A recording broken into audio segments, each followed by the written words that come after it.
Good afternoon, everyone, and welcome back to the Black Robe Podcast. It's your girl, Anzhane Slaughter, here with my lovely co-host, Miss Carol Mitchell. Carol, I see you over there in your red, girl, with your red glasses, looking all good. I'm on fire today. I know that's right. What's got you on fire today? Let the people know.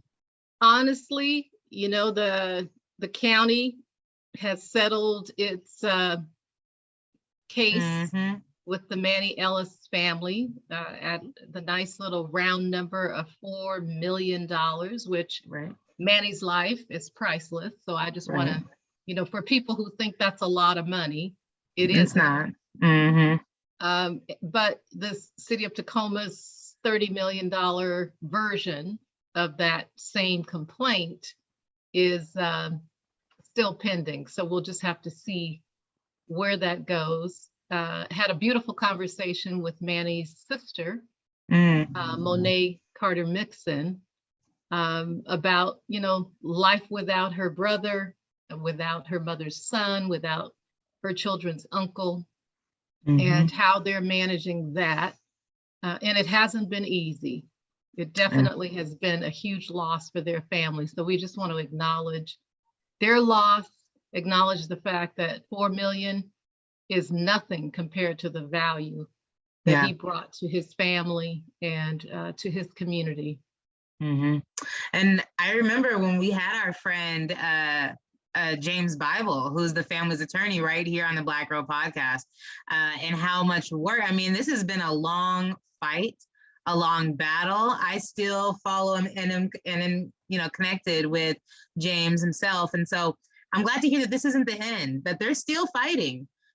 Just because Pierce County is settling, Tacoma Police Department, that lawsuit's still pending, right? There's other civil suits against the individual officers that are still pending. So for those of you guys that might have just heard the $4 million settlement and, threw your hands up and said this wasn't justice, well, justice is not yet served. Okay, as you said, Carol, this is, Manny's life is priceless. The family does need some economic justice, though, for all of the pain that they've had to endure over the years without any sort of recourse or justice done to those officers. So we're definitely going to keep an eye on that for sure. Well, and while we're talking about money tonight, I am so excited because the amazing, iconic Perry Newell is in the house.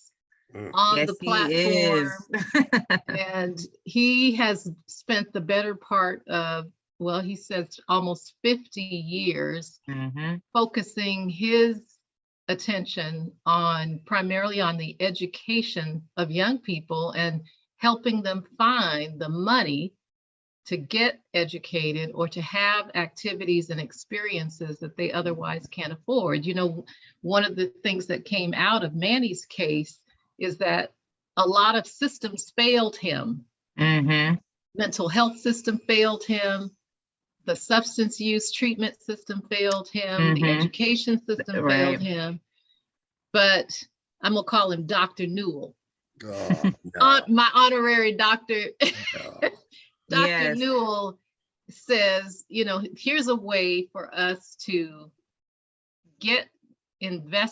make investments in our young people from the time they're 4 years old on up.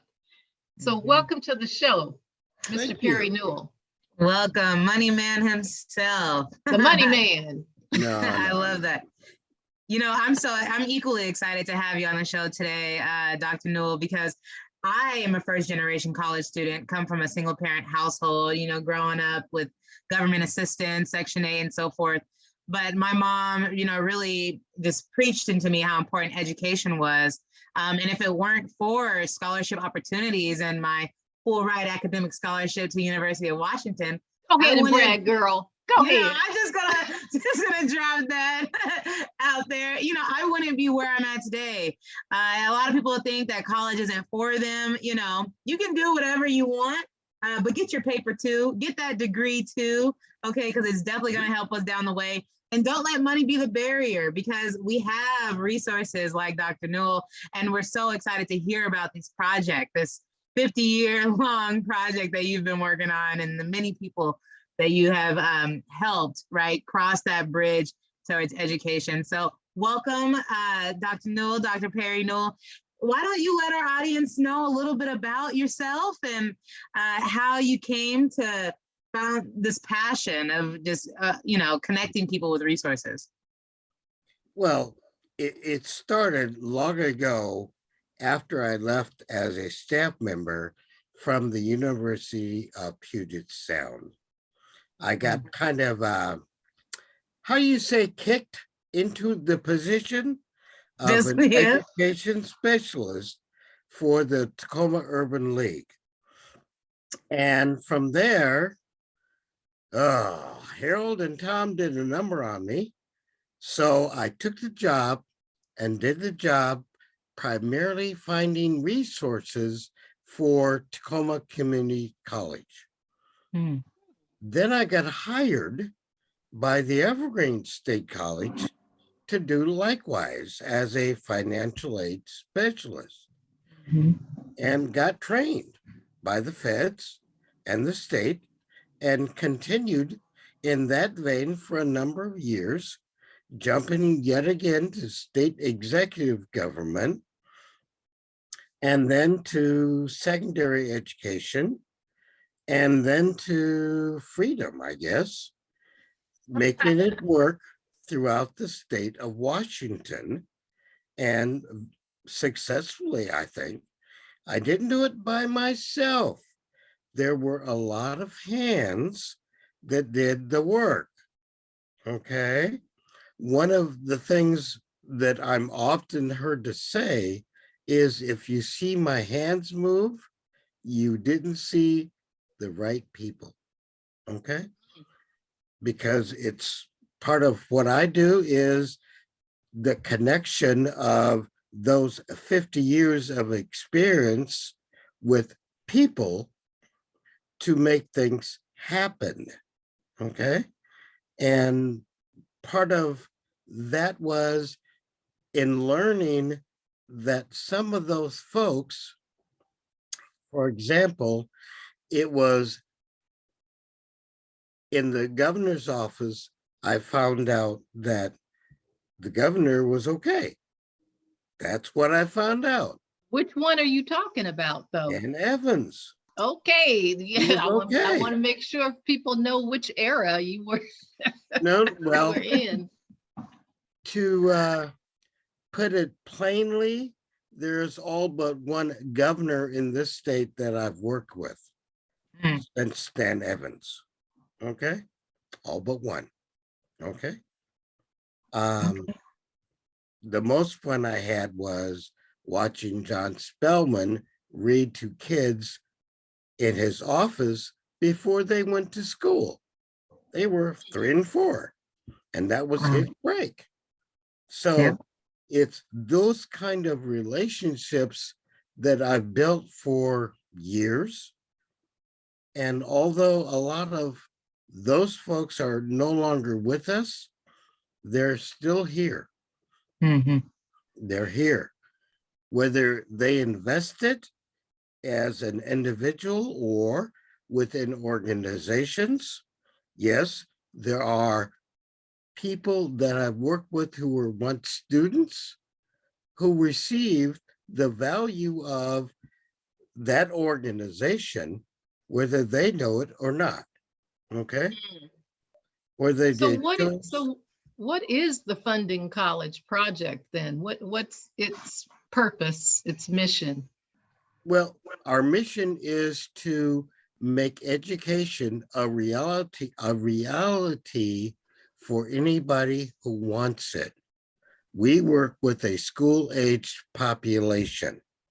That means we start at 4, basically, and there is no upper limit. Okay? So if you're 96 and want to get your high school degree, no problem. We can do that. Okay? What if you're 26 and want to get a law degree? Oh, that's even easier. Oh, who might we be talking about? Well, it's always on the horizon, Carol, right? state laws in my back pocket. So For the last 20 years, I've been working with a group of about 600 law firms. That's why I say it's easy. Okay. well, Dr. Newell, I know we'll be talking offline. No, I don't Yeah. talk much. I don't answer my phone or even pay attention to time zones because it's an international activity. So it could be folks in Australia or Vietnam. I'm still dealing with them and have been for years. Well, Okay. when do you sleep? When I do, I don't answer the phone. Most people send me a message or an email. And Is that the best way to reach you? Is That's via it. email? That's it. That's how we Email? got you. That's Yeah. how we got you. I will Yeah. get there when I get there. In the meanwhile, there might be a 8-year-old or a 4-year-old who says, "Hi, can you do this?" And I might say, we'll call somebody and see what happens. Mm-hmm. Well, I love that you're starting so young because, for me, and I think Anjane would agree, education was the great equalizer. And it opened up doors and gave me access to people and places and experiences that I might have had otherwise, but I don't think so. Mhm.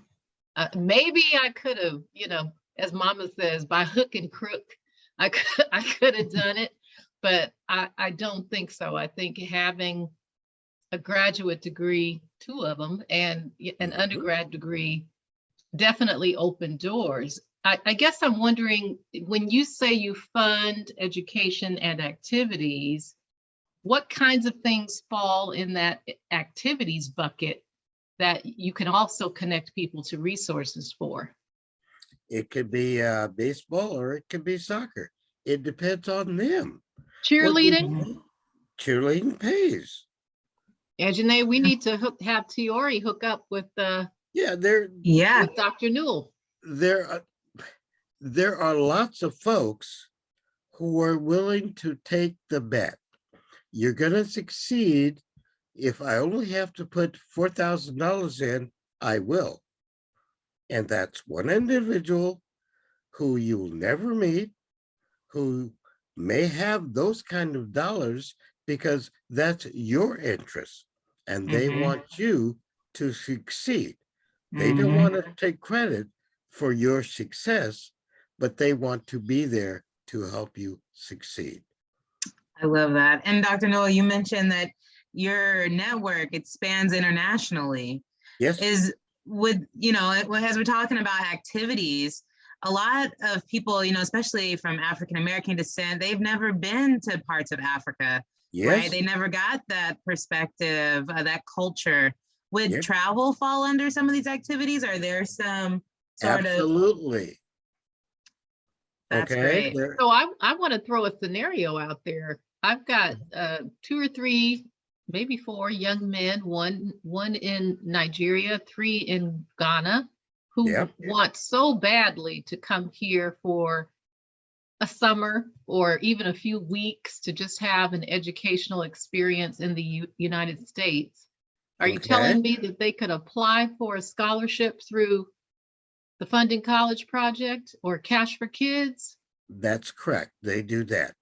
But I would say that there is a bishop in Nigeria and another in Ghana who have been here, whom I have met, that I will put them in touch with to make it even easier. Oh, wow. I love it. We can maybe do some sort of exchange, Carol. They come up here and I go down to Nigeria. Yeah, I that's would love to exactly get what that. we have in mind, That's to. too easy. Now, why do you Make say it it's easy? complicated. Some of that is all about the people. It's not about me. It's when you say to the folks that are there, hey, I want to do this because, and they say, okay, you're there. It's up to the kid or the person who is actually involved in that adventure to succeed or not. The experience is given them. Yeah. They have to do what they have to do. Well, I'm That's right. definitely going to send them the link to the Funding College project, because they've been asking me about this for the last 3 years. And they're going to say, how do I do this? And I'm going to send it to the folks I know. And they're going to say, oh, they said yes. Now what do I do? That's your choice. Do what you need to do. Does that make sense? Get a visitor's visa. Yeah. It ain't easy. Get a plane ticket. Yeah. You're there. But so in theory, could the funding be used for the plane ticket and the cost of the visa and meals and hotels and all of that? Yes. Because I love the boys, but they can't stay at my crib. No. That will not give them the experience they need. Mm-hmm. Exactly. I'm trying to live in the actual communities, I mean, not everybody, I know not everybody's living in huts, right? I know that there are parts of Nigeria, South Africa, I mean, that are very developed and modern. But still to get both sides of the coin, right? To see that traditional village and the modern time city, like, there's so much to gain from that, right? So much culture and experience. Right. So Dr. Newell, I love this. First of all, I just want to say that thank you for all of the connecting that you've been doing over the last 50 years. Just, opening up your vault and using your, network and resources to aid, young and passionate go-getters, people of color that are just trying to better themselves and their lives. Thank you so much for that work. We need people like you. And most importantly, we need to sustain this work. Coming from a 26-year-old, I want to be in a position where you're at now, 20, 30 years, 40, 50 years later, passing on that same torch. So how can my generation sustain the work that you're doing now? Build relationships. Build relationships. I'm not saying do anything you don't ordinarily do, but you will be surprised when you're talking to the top 10 billionaires in the country, how many times they say yes, okay?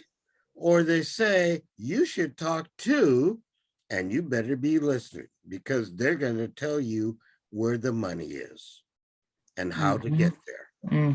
And if that's to build the Women's Softball Association of America, you can do that. And people should. They should. Because, $90 billion will do a lot of things. Yeah. Yeah. Right. Do you know I know I could have plenty of shoes with that. Call him. You'll be surprised. Now, you have a deadline coming up on an opportunity that you want to tell young people about. So what is this? I mean, I saw there are some two sort of actually. I saw one that's like April and another one coming up in May. Tell us about them. Starts in April. The junior, let me get the paper here and I will understand. The Breakthrough Junior Challenge is a $250 award given to a person who is a senior in high school who can prove in math and science how they believe a certain thing happens. Okay? The Breakthrough Junior Challenge has a website, which is, glasses. Okay. Breakthrough You took them Junior off. Challenge. Yeah, I know, but I can't see. Took them off the You seat. gotta understand, 75 is a long time. So the Oh, Breakthrough Junior Challenge is something that people need to look at and consider. It's seniors only, okay? And the award is not go to school, it's cash. love it. Okay, There's the Breakthrough Junior $250,000. Challenge. Do with it what you want. It's yours. There are no strings attached. That's Wow. one. The one that is scheduled to end May 1 is the Paradigm Challenge, which is $100,000 for school, starting at age 4, ending at age 18.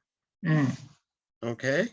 And they have a number of things that you need to decide you want to do to improve the environment, to improve fire safety. What would you do for a dying person? There are about 6 or 7 different categories where they're looking for entries to tell them what is the right thing to do. Okay. And now I have, go ahead. That's 100,000 for that one. Yep. Did you say that the first one was 250,000? For the kid. 250. But the teacher only gets $50,000 and they don't have to enter.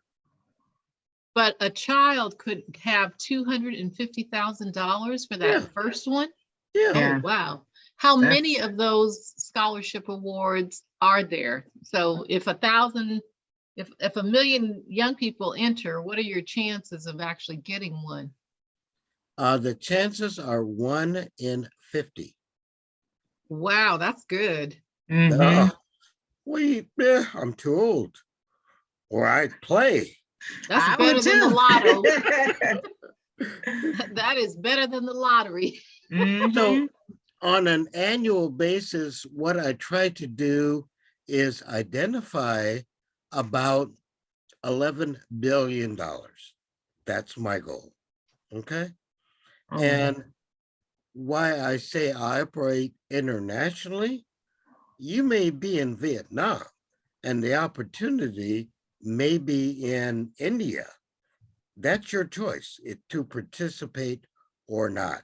Okay. One of our good supporters was a guy by the name of Reverend Emeritus Desmond Tutu. And that was an easy call or phone call or text or message or email to send. Again, you didn't see my hands move, but he could call anybody, anytime, and it always worked. So building the relationships are important, but sometimes it's, just somebody stopping by, leaving a business card for a 3rd grader that does it. Okay. Because everybody's on notice and that child world changes a lot. Okay.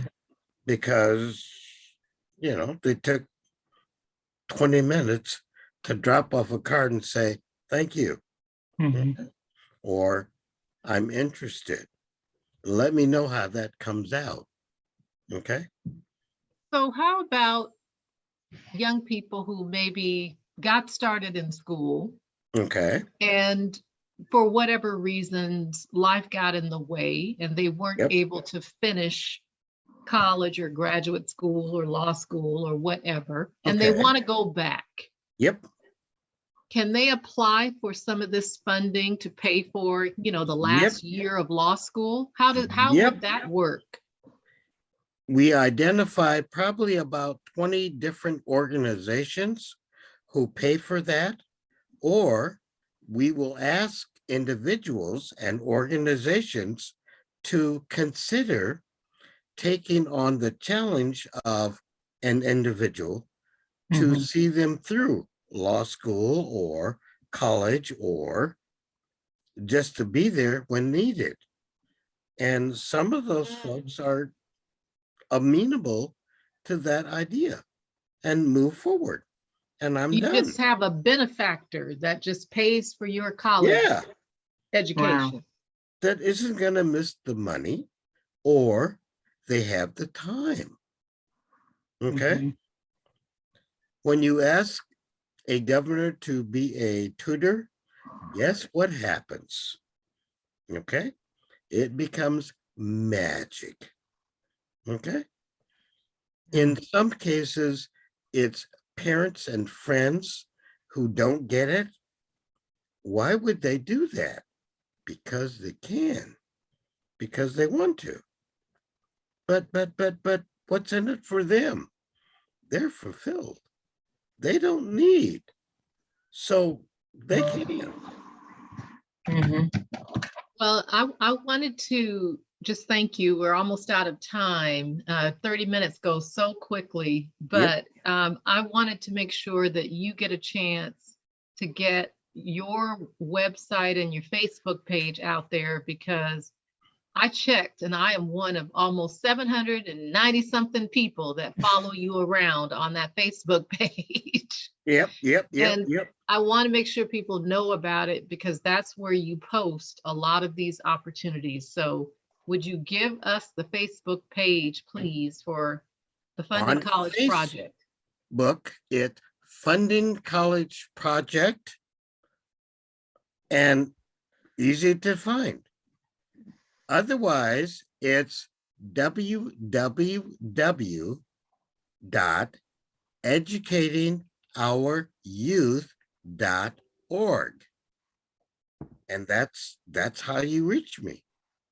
Okay. Well, I know I'll be in touch, Dr. Newell. No, it's not hard. It's and people that's one say thing. things, and Absolutely. I respond, and they follow through or they don't.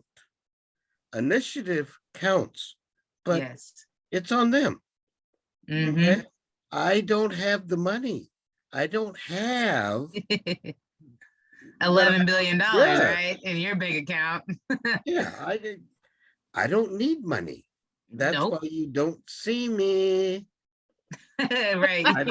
You're just a plug, as we like to call it in my generation. You just plug people in. And I love that. No, well, and tonight we're gonna put you on blast. We're gonna blow you up. We're gonna put you under the spotlight. Okay. And make people aware of the great work you've been doing for 50 years. You're definitely a legacy builder. It's a blessing and a privilege to be sitting with you, sharing space with you, talking to you, listening to your voice, picking up this wisdom, and then getting the encouraging news that if Anjane wants to go to law school, if Tia wants to get a master's in environmental justice, they can do it. That's for help. Oh yeah, Tia hiding out behind the scenes, but Tia is bad. Both of them. Educatingouryouth.org. Educatingouryouth.org. All right. Great. And I will pass on the information to those young brothers in Ghana and Nigeria who so badly want to have an international travel experience to the US. Yeah. And make sure that they wave as they go by your house, wherever it is. I don't want nobody to know. Like, where I'm living. I don't want them to know what I look like. You guys, don't you understand? I think you do. He's like, Tia likes to be in the background. I do. Because that's where the success is. Oh, okay. Yeah. You ain't lying. They don't know. Who is that guy? I don't know. Don't worry about it. Well, will you thank Roberta for us for Oh, helping yes. make this happen tonight? Roberta And puts thank him in you. touch with some of these other folks, like the good Dr. Tutu when he was with us. She does that. Yes, she does. We need Roberta. We Oh, need Roberta. are you ready? I'm a lightweight. We got to Well, wrap it up, Doc, but thank you so much again for being with us tonight. Anjane is going to close us out. And Okay. yes, thank you so much, Dr. Newell. And you guys heard it right here on the Black Robe Podcast that if you have any dreams of pursuing education or doing extracurricular activities such as traveling or cheerleading or doing some sort of sport, whatever you're passionate about, I'm sure Dr. Newell has a connection for you. So please follow him on his Facebook page at the Funding College Project, or look him up online, as you mentioned, at educatingouryouth.org. You guys, these are the type of resources that we have currently existing and passing down their legacy to us. So let's take advantage. As Dr. Newell said, let's take initiative.